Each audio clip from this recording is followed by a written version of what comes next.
But this is also a story about capital constraints, right? So if you can't access the necessary capital to get into a sector like manufacturing, you're going to be diverted away into these other sectors with low barriers to entry. They're going to have low sales.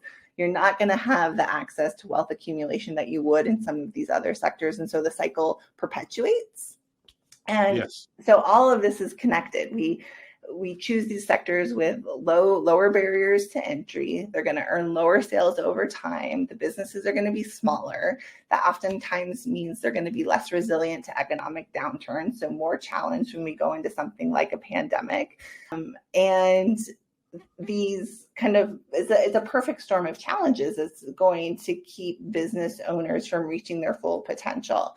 And so one of the things we talk about in the policy brief is, yes, funding and financing, yes, education and mentorship, yes, supply chain diversification, but these strategies tend to work best probably in tandem, right? When we're addressing multiple bottlenecks at the same time, because we could address one for a business owner just to bump up against the other, right? And so we need to be relaxing constraints across all of their activities as a business owner so that they can truly thrive.